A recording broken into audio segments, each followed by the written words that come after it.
మెదక్ జిల్లాలోని కొల్చార మండల వ్యాప్తంగా కార్తీక పౌర్ణమిని పురస్కరించుకుని అన్ని గ్రామాల్లో ప్రధాన ఆలయాల్లో ప్రత్యేక పూజా కార్యక్రమాలు నిర్వహించారు. ఉదయం నుంచి సాయంత్రం వరకు ఆలయంలో ప్రత్యేక పూజలు నిర్వహించి సాయంత్రం ఆయా గ్రామాలలోని ప్రధాన ఆలయాల్లో దీపారాధన కార్యక్రమాన్ని నిర్వహించారు. రంగంపేట రంగనాయక స్వామి దేవాలయం, శివాలయం, సంగాయిపేట రాజేశ్వర స్వామి దేవాలయం, కొల్చారం వీరభద్రాలయంలో పెద్ద ఎత్తున కార్తీక పౌర్ణమి వేడుకలు నిర్వహించారు. కార్తీక పౌర్ణమిని పురస్కరించుకుని కొల్చారంలోని శ్రీ వీరభద్ర ఆలయం వద్ద ఆకాశ దీపం వెలిగించి శ్రీ వీరభద్ర స్వామికి మహాప్రసాదాన్ని నైవేద్యంగా సమర్పించారు. ఈ కార్యక్రమంలో ఆయా గ్రామాల మహిళలు, భక్తులు పెద్ద ఎత్తున పాల్గొన్నారు. గత కొన్ని సంవత్సరాలుగా వీరభద్ర ఆలయంలో ప్రత్యేక పూజలు నిర్వహిస్తున్నాము. దీనికి ప్రత్యేకించి మన కుటుంబ సభ్యులు 30 మంది కూడా మంచి ప్రోత్సాహం ఉన్నది. దీనికి ముందుకు పోతానికి వాళ్ళు ఎంతో దోహదపడుతున్నారు. మరి ఇతర ప్రాంతాల వారు కూడా ఈ టెంపుల్కు శాశ్వత చందాలు 10 సంవత్సరాల నుంచి కూడా ఇస్తున్నారు భారత్.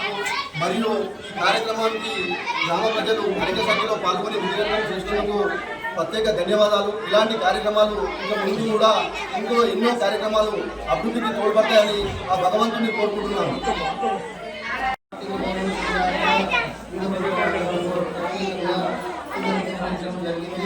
ఈ యొక్క యోగేశ్వర ఆధ్వర్యంలో కంపెనీ ఆధ్వర్యంలో జరిగింది.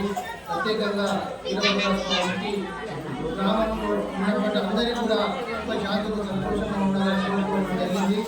ఈరోజు ఆకాశ దీపాన్ని మన ముసప్ప గారు ఈ యొక్క కళాదాత అయిన ముసప్ప గారు వారు ఎల్లవేళ మనం రుణపడి ఉన్నాము. సంబంధించిన స్థలము కొద్దిగానే కూడా మనకు అభివృద్ధి చేయలేకపోయినాం. ఈ సందర్భంగా 2-3 సంవత్సరాల నుంచి మనకు స్థలం ఇచ్చారు పదాలు వారు ముసప్ప గారికి, శ్రీనివాస్ గారికి, వాళ్ళ కళల్లో కూడా వాళ్ళ యొక్క దీవెనల వల్ల మన యొక్క గుడి కూడా ముందు అభివృద్ధి చేసుకోవాల్సిందిగా మనం కోరుకుంటున్నాము. దీనికి గౌరవ అధ్యక్షులు కూడా మన నరసప్ప గారు మరి వాళ్ళ తమ్ముడు శ్రీను ఇద్దరు కూడా బ్రదర్స్ లాగా వాళ్ళ యొక్క బ్రదర్స్ లాగా వాళ్ళిద్దరు కూడా ప్రతిసారి కూడా ఈ యొక్క పూజా కార్యక్రమంలో పాల్గొని విజయవంతం చేసి మన యొక్క వీరభద్ర స్వామి కొన్ని తరాల నుంచి వస్తున్నటువంటి ఆడవాళ్ళకి మన ముందు కూడా మంచి స్పందనతో మనం ముందుకు పోతే మన గ్రామ అభివృద్ధి కూడా చాలా బాగా ఉంటామని కోరడం జరిగింది. ముఖ్యంగా వారి కుటుంబాన్ని సుఖ శాంతితో ఉండాలని వారికి ప్రత్యేకంగా ధన్యవాదాలు చెప్తూ